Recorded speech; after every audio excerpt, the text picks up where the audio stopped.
Welcome to the L&D RANT podcast, an opportunity to hear from key figures in L&D, airing their grievances and frustrations, but most importantly, also sharing their solutions. Today, we have the pleasure of hosting a truly unique figure in the world of executive coaching, Steph Tranter. Steph's not your average executive coach. Steph masterfully blends the realms of coaching and therapy. What sets Steph apart is her combination of practical corporate experience and profound insights from psychology and therapy. She's not just an executive coach, and she's not just a counsellor. She's a dynamic fusion of both. Steph is also the author of the book Leap: How to Be More You and Find a Career You Love. In 2011, Steph made her own leap from the corporate world to entrepreneurship, starting her successful coaching business. Her clients span from senior managers to C-suite executives across a diverse range of industries and organizations. Today, Steph joins me to share her frustrations about how we're not taught to understand our own unique natural talents. So get ready to dive into an enlightening conversation with the exceptional Steph Tranter. Thank you very much. Very delighted to be here. I'm raring to go with my rant. We've been ranting already. Good to hear. To rant. I'm revved up to rant. So for people that maybe don't know you and not familiar with what you do, can you just maybe expand a little bit on, how you work with individuals and organizations these days? What kind of led you into doing what you do now? Oh my goodness, so many questions. So I describe myself as a hybrid executive coach. And what I mean by that is that I merge the worlds of coaching and therapy, where a lot of coaches don't tend to go deeper, and a lot of therapists don't tend to have the kind of practical future goal-based focus of coaching. And I kind of merge the two because I don't think I can help someone unless we look at someone's whole life, in terms of, so I'll do your traditional kind of coaching, but actually where it feels appropriate, I'll go a bit deeper and understand someone more at their personal level, more at their emotions, more some of the beliefs that drive them. I'll go deeper into that individual to help them. So that's kind of where I sort of feel like I may be slightly different to other executive coaches. And I guess I've been doing that now. So I've been running my own freelance coaching business. That sounds grand, but it's just me. For 12 and a half years now. So I've been doing that 12 and a half years. And primarily focus on probably people in more senior roles, maybe directors, C-suite, but open to anyone really who generally finds themselves at a career crossroads. And because our conversations are never just about their career, that's just the starting point. And it tends to be people who have woken up one day and gone, oh my God, hang on a second, I've achieved quite a lot, I've got here, but I'm waking up going, I don't think I'm happy. And so we end up talking quite a lot about their identity. We talk quite a lot about confidence. We talk quite a lot about emotional resilience and those. And also, I suppose, identity as a leader and things of that nature. But those are the core things that I tend to focus on with people, whether that's in individual coaching or running workshops about building emotional resilience, or workshops around understanding myself better in the context of my career and where I want to go. Hence my book, which is all about the most, the techniques and the skills and the tools that have helped my coaching clients the most when they've started off at a career crossroads, coming to me and saying, Steph, I don't know what I want to do, or I want to get here and I don't think I can get there. And so that's sort of like a very a very practical approach to helping people understand themselves better and find a career they love and be more themselves, I suppose. So yeah, that was a bit of a ramble around what I do, but that's the core thing that I do. And I work in a variety of different with a variety of different organizations. I'm really fortunate in the last sort of 12 years I've had the opportunity to work with charities like the Alzheimer's Society, to small tech startups, to big global organizations like Harrods and WeWork, and some pharma companies, and more recently in sport, which I've totally loved. And I've had the kind of real,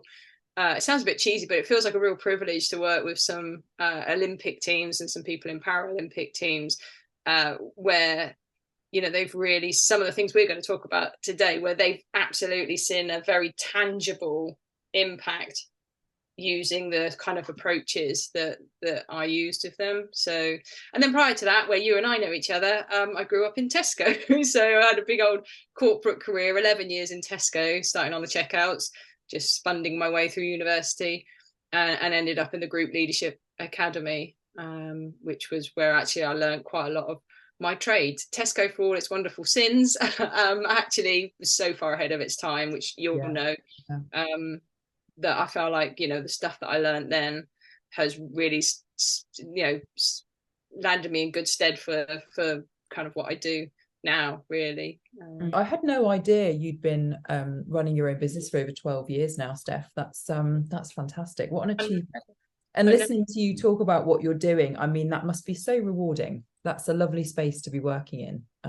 It feels really positive. Yeah. And I think it's interesting you point that out, because I do transition into some of the stuff that other people might run away from because it feels like therapy, you know. So I'm helping people with anxiety or depression. You know, a lot of people who've gone to counselling then get recommended to me, and I'm not dismissing counselling at all. I don't know what's going on with my voice at the moment. Sorry, I'm not dismissing counselling at all, but they often say actually they come to me, and because of this blended approach of understanding to go deeper, but also kind of practical actions on how do we get through this, they kind of say, actually, this has helped me more than 1 or 2 sessions of you has helped me more than 2 or 3 years of counselling. And that's been really rewarding, because I don't, I don't know, there is some, it's a responsibility helping people with serious stuff like that. But I never wanted to be a counsellor because I didn't want to go with the really, really serious stuff, you know. Sure. But I get the opportunity to help people with certain things, but help them move towards something very positive around. Sorry, I don't know if that made any sense, but your point around it does feel really rewarding, and I feel really fortunate to be able to help people on more than just a surface level without having to be a full-on counsellor. I suppose maybe that was my point. And you obviously work with, you know, a lot of senior leaders, managers, but particularly at that exec level. And I'm just wondering, because, you know, I've worked for a number of organizations where, whilst organizations have been very passionate about implementing coaching, particularly at that exec level where actually I think it's really needed, there has been some resistance that I've seen in the past, you know, and I think some of that may have been that people don't want to kind of admit that they need coaching, as if it's maybe a bad thing, or as if, you know, at the level that they're at, they maybe shouldn't need it. They should know everything by now. I mean, do you still sort of come across that kind of attitude? Yes, totally. I mean, some places it's not broad brush, right? So some places have that embrace coaching, get it, understand its impact, and some just don't. But I think I think you're absolutely spot on. What I see in execs is they are human beings, right? But what happens is they get to a certain level and they expect they expect that they should have had it all figured out by now, and they should be the one that's strong, and they should be the one who's in control and all of that. And then other people almost sometimes maybe people who work for them, or, you know, lower down in the organization in hierarchical terms, are looking, going, well, you know, they have that same expectation of them, actually. Well, you should have it all worked out. So there's this growing culture of, well, you're at this senior level, so you must be fine. And they're not. They're human beings. They're not fine. And actually that can compound the issue. I quite like how I've found myself going into these more sort of deeper conversations, because at that exec level, I think coaching and counselling are seeing you only go when you're broken, and they don't want to feel like they're broken. So actually, like, to your point, you don't have to be broken to go and get some help. It might just be about just supporting you. It might just be about helping you get clarity on who you are and where you want to go. You know, it can be for very positive reasons. It's not just about being broken. They're not the sort of people who might go to counselling, so I can bring it in through the back door. You know, coaching is a bit more acceptable than counselling. Right. So, you know, actually, because I feel I can come in and help them with some of that, there's a bit about saving face. I definitely think there's a bit about that. I think you're spot on with that. Yeah.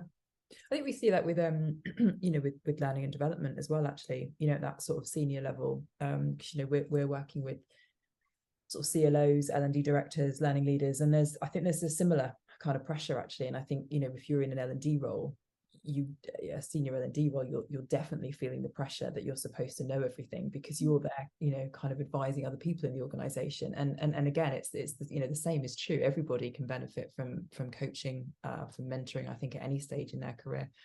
You've got such a lot of experience of working with different organizations, different people at different levels. I mean, getting to the crux of this, Steph, what is it that's frustrating you the most when it comes to our industry? So I think it's better now. So 10, 20 years ago, this was worse. So I think it is better now. But it's to your point around feeling like we have to know everything.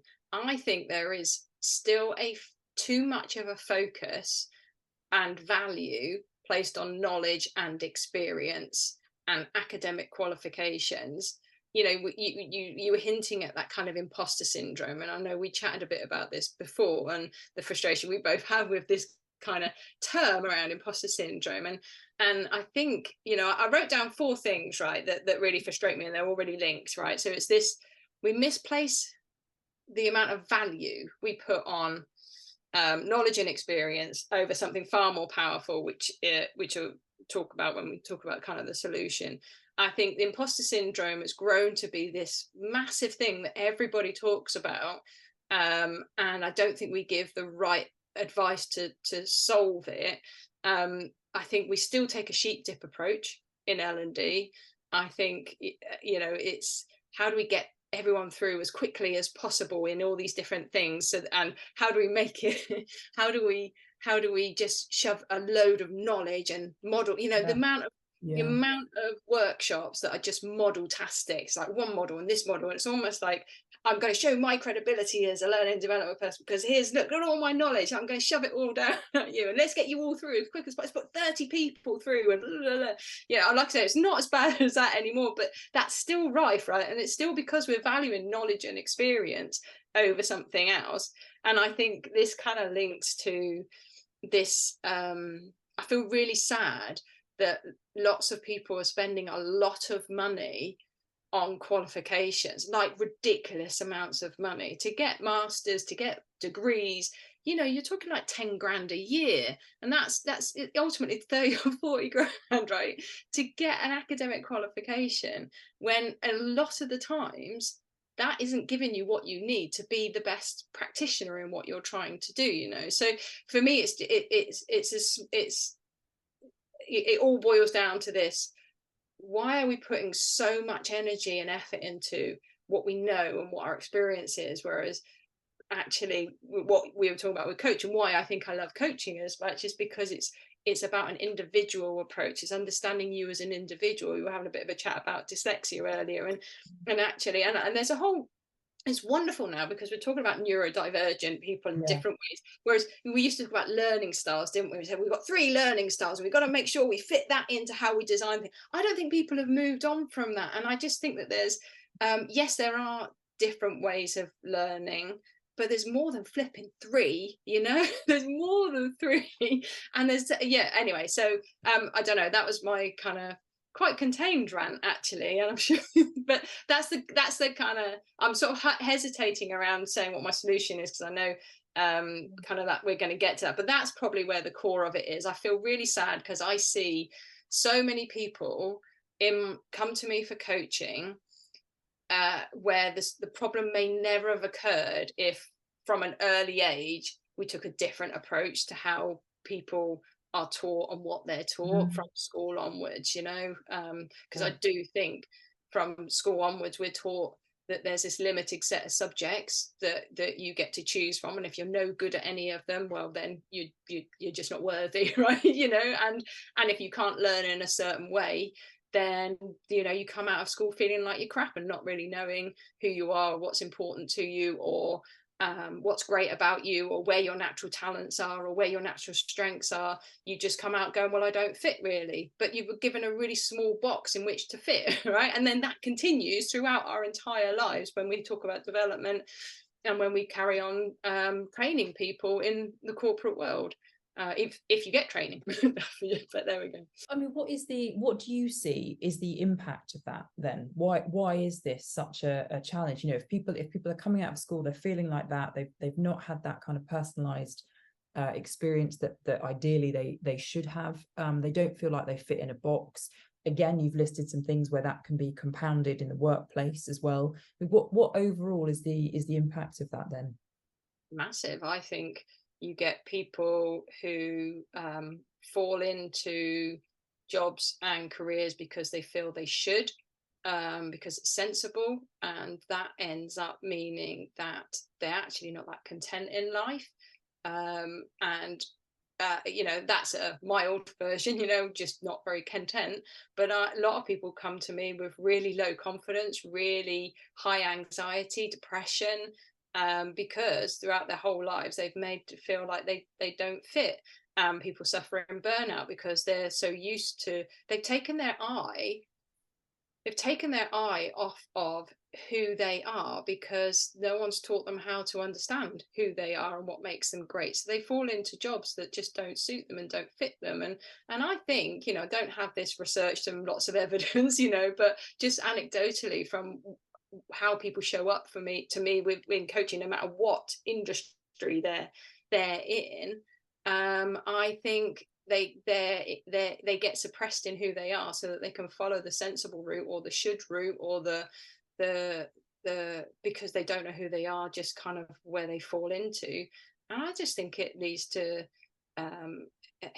just a lot of tension at work. I think it leads to a lot of as I said, anxiety and depression in people. I think it leads to burnout. I think it leads to difficult relationships at work. You know, I think it all starts with us as individuals, you know, and the knock-on effect in terms of an ecosystem, right, at work, and how that can affect. I think Richard Branson, I can't find where he said this. I keep trying to find it because I remember reading it once. He said that if everybody did what they most loved, all the problems of the world would be solved. And I love that because there's something very individual about the impact I see of what we were just talking about first as individuals, but then when you think about this ecosystem of the world within an organization, within a team, within, you know, a country, I think that's the impact of it, is if you're constantly made to feel wrong for the things that you love, and you don't fit, you'll never pursue them. So there's one aspect of life that isn't being solved or pursued or dealt with, impacted. That's huge. That's a massive impact. And I guess in the job that you're doing, you're seeing a lot of the impact of this. You mentioned low confidence there being one of the things that potentially is impacted by this. And I know when you sort of mentioned your initial kind of 4 areas, imposter syndrome came up as one of them. What can you just elaborate a little bit more on that, the kind of link there? What's the frustration around you know, this term imposter syndrome, or how we're dealing with imposter syndrome? There is no doubt people start new jobs, right? They get promoted, they start new jobs, they do anything new, and they're gonna feel like, shit, I don't know this company very well, I don't know this job very well, and so they're gonna feel like they don't know. And then because they have, it's almost like this term now that has this word that has got into the cultural psyche, right? And it's just like, that's how they label it. So I'm labeling it as imposter syndrome, right? When you read imposter syndrome, the definition of imposter syndrome, I Googled it because of course, right? It's the inability to believe that your success has been legitimately achieved as a result of your effort and skills, right? So it's an inability to believe that your success has been legitimately achieved as a result of your effort and skills. Also, when you look up the word imposter, right, it assumes, it means that you are assuming a false identity to deceive people, right? So if you're saying I'm suffering imposter syndrome, already you're creating this negative thing, probably subconsciously. But imposter is a really negative word, right? It's a really kind of, I am deliberately misleading you that I'm good enough to do this job, right? That's an awful thing to think about yourself. So that's one aspect of it, right? So let's just stop bloody calling it imposter syndrome and find a new flipping word, right? I.e., I just feel a little bit nervous because I don't know this company. Let's talk about the reality of what's going on for you. And I guess the link with my rant, I suppose, of what I am annoyed about, this placing value on knowledge and experience, is the reason why people feel imposter syndrome, because they've taken their eye off of what makes them uniquely great. They've taken their eye off of their natural strengths. They've taken their eye off what makes them uniquely great and impressive and brilliant and different from everybody else. So actually, if we're taught to value our differences, if we're taught to value the stuff that comes naturally to us rather than I think we've grown up in a culture where we've been taught to be rounded. We're taught to, you've got to be great at everything, cover everything, because otherwise you're going to fail. So make sure you've got everything covered. So our whole entire lives, we've been taught to focus on our weaknesses, because don't worry about the things you're good at, because you don't need to worry about that, because that's in the bag, right? Focus on where you're crap so you can bring yourself up, so you can be rounded. This is a perpetual belief that we are taught to do, right? And so therefore, you will never pay much attention to what you're naturally great at. You'll never pay natural attention to what your brilliant skills are that don't take any effort whatsoever. Because another thing is, here we go, she's got a rant going. But on another thing, we're taught to value hard work, right? But quite often our strengths don't take hard work because we love them, because they come so naturally to us. We don't notice them. It's really easy. We get frustrated with people who don't do the things that come naturally to us because we don't realize it comes so naturally to us and not to other people. So we don't spend that time really getting to know and value what's great about us. We spend the time trying to be rounded and trying to be fit into what somebody somewhere has told us we need to fit into to succeed and thrive in life. And that's why people come. And I know this, I feel I say this really confidently, because every single person who comes to me for coaching, I spend the first couple of sessions using a tool called Strength Scope, which is a fabulous tool which helps them identify what comes naturally to them. And if they've been suffering low confidence, which then often brings about anxiety as well. Sometimes we have to separate the two because they can present as very similar things. But you start talking to somebody about their strengths and they go, shit, I've never really thought about myself like that. Shit, I didn't realize empathy was a strength. Shit, I didn't realize. Wow, this is really refreshing, and there is a transformation in people, not suddenly, but it because you are beginning to get them to refocus. The reason why people are very low in confidence is because they are focusing on all the things that they're crap at. It feels as simple as that. It feels really simple, but ultimately it's where your focus is. And if we're teaching people to value knowledge and experience, because we're taking them through workshops that are model-tastic and full of theory and full of knowledge and full of, you've got to wait till you've got this experience and this experience, or you've got to get this academic qualification before you can feel confident and credible. If we're focusing on that, we are taking them away from really focusing on, actually, what have you already got and how do you harness that and how do you be more you and how do you... So does that answer your question? I've run out of steam now. I don't think you run out of steam yet. It answers my question, thanks. And I've had experience of strengths-based tools in the past. In fact, I think it was Strength Scope that I used, and I think it really opened my eyes actually to how you view things that you're good at, and actually how you even view your kind of inverted commas weaknesses or development areas. So yeah, I think they're great tools. You talked a bit about placing too much emphasis on formal qualifications earlier, and it just really resonated with me, because in the early sort of stages of my career, I was always put off applying for jobs that I knew I could do because they wanted someone with a degree. Now, when I left college, university just wasn't for me. I wanted to work and money, and so I didn't go to uni, and I was always really put off, probably for years. I mean, I don't know, 5, 6, maybe more.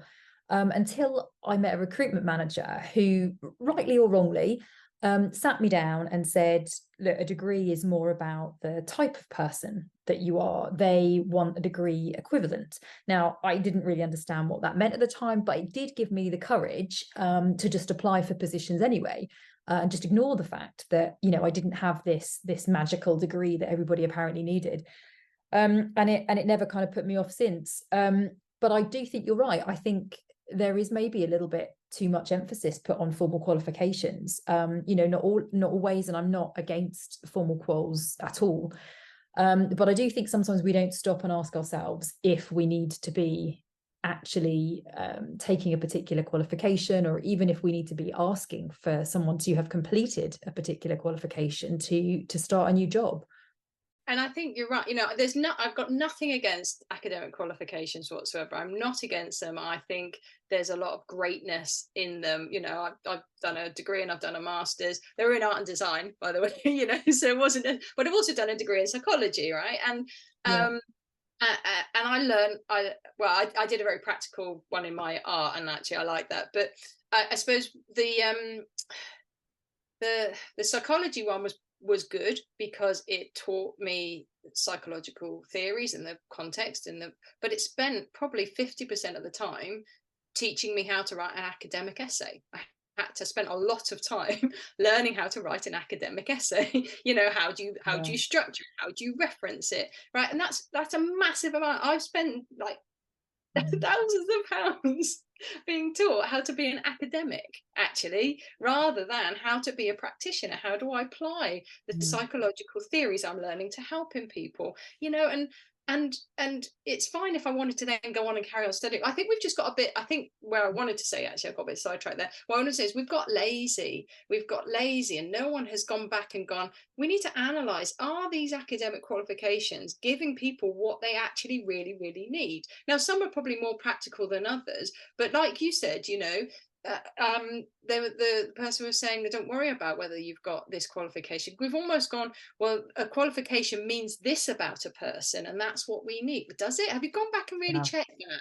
Have you gone back and checked that? You know, what do you need? And we've gone and looked at these qualifications. Does that really give that person this? Absolutely. You know, you listen to someone like Ken Robinson, sadly passed away now, you know, and he talks very much about the academic world is just preparing you for the next part of the academic world, right? You know, it's not preparing you for the reality of life. Actually, education should be about encouraging creativity, diversity, flexibility, and understanding yourself, right? And that's the whole point. You take your strengths everywhere you go. And so therefore, you know, you can overcome imposter syndrome by going, actually, do you know what? I've got an empathy strength. So when I'm starting this new role, I'm going to turn that up, because actually life's about people. So if I can understand people, I'm going to start being able to connect with people. So that's going to help me in my next role. Or maybe I've got a creativity strength. So actually I can use that to help start solving some problems, or coming in and talking to people about things. I don't know, you know, actually what strengths have I got that can help me when I go in to this new role, to this new place, rather than focusing on, shit, I haven't got that BA or BSc or masters, or I don't know. I'm focusing on, well, I don't know the company, I don't know the people, I don't know their processes, I don't know. You know, it's to your point earlier, and if you don't mind me bringing this up, we talked about dyslexia. You know, again, most of your life and my experience of other people who have dyslexia, they've been taught that it's a bad thing. They've been taught it's a bad thing to have dyslexia, and you've got to do this, and this to fit in, you know, rather than actually beautifully what you were talking about now, it's seen as a skill. Actually, you know, you were saying LinkedIn has it as a dyslexic skill. And actually, how do we understand that? How do we understand what that brings? How do you use that? How do you accept that? And how do you value it? And how do you know how it helps you, rather than how it hinders you, and why it makes you wrong or different? And there's a whole wealth of other things that we could talk about in neurodivergent people. So much. You've mentioned 4 very specific areas, Steph, in this podcast, and actually, as you said at the beginning, quite rightly, they all are really interconnected. I mean, looking at this as the bigger issue, the kind of lack of personalization, the lack of a kind of a strengths approach, and I appreciate a lot of this starts in school, in the education system. It's not something that we just encounter in the workplace, but how do we start to change things? How are we going to start to kind of move the dial on this?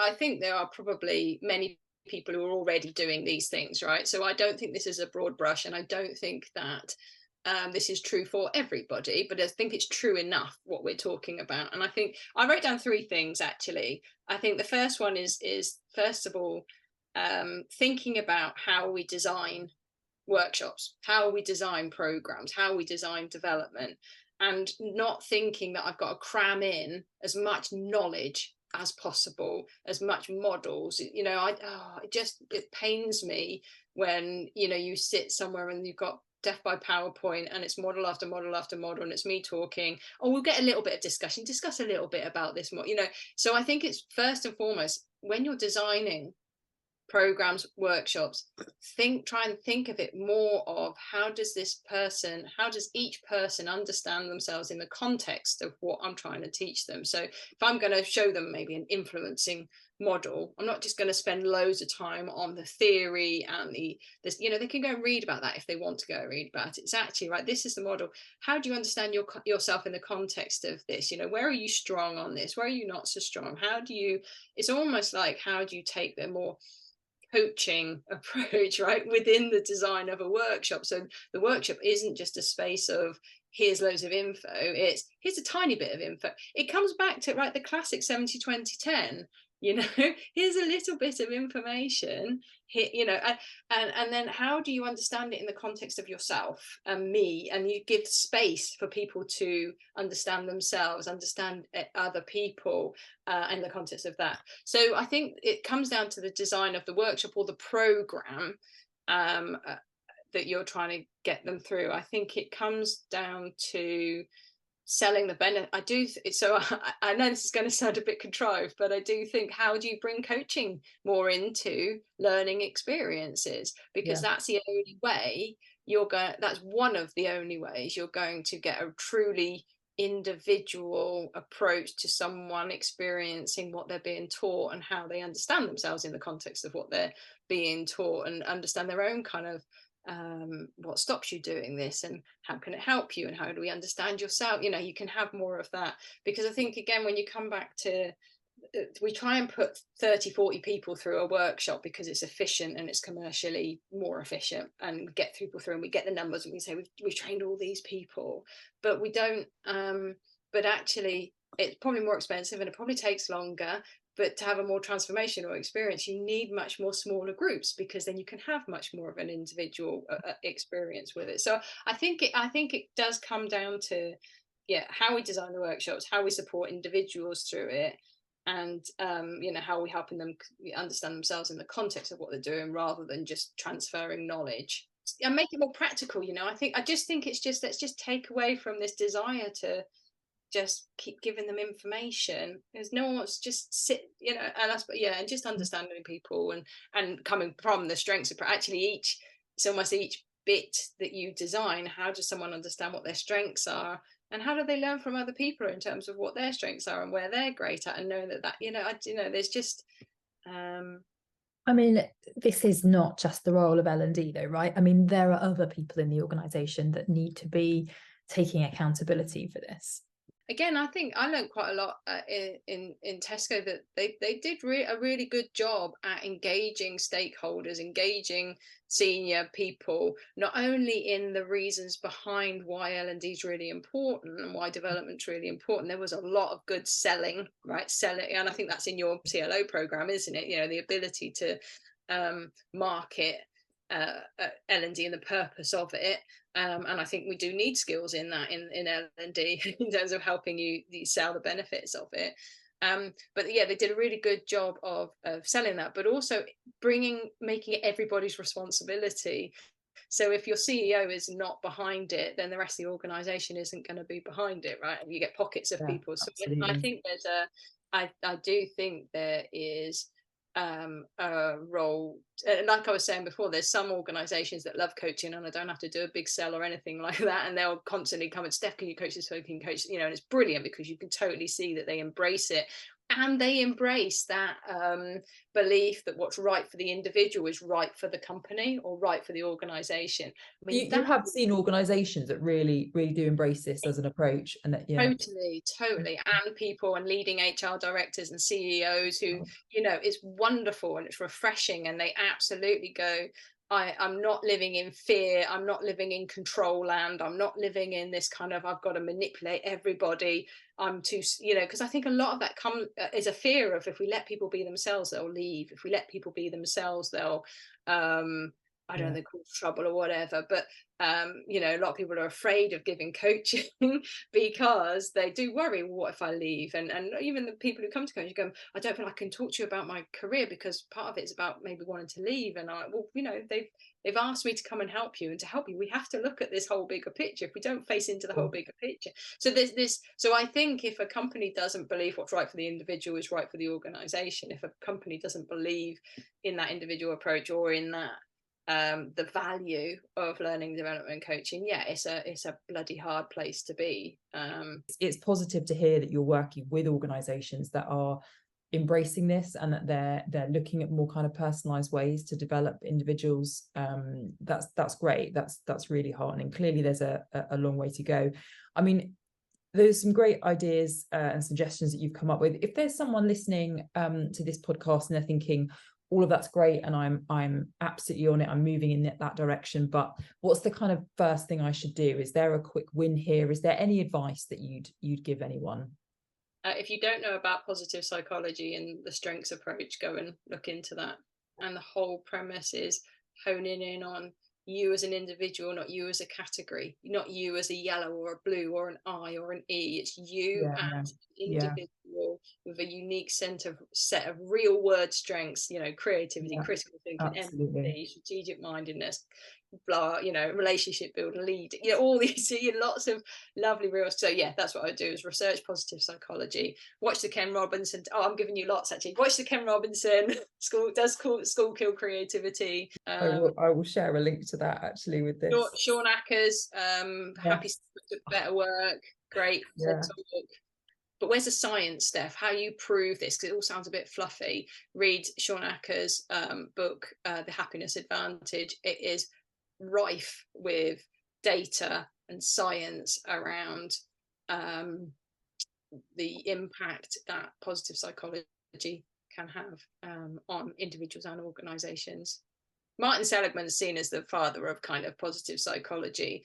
I think Ken Robinson and Sean Ackers are probably two of my most favourite TED Talks. And not just because they're really interesting, really insightful, but because they're just so engaging and actually really very funny as well. They're both hilarious. Yeah. Excellent recommendations. Thank you. Steph, thank you so much for joining me today. You've been engaging, insightful, really interesting, and I've just thoroughly enjoyed talking to you. So thank you ever so much.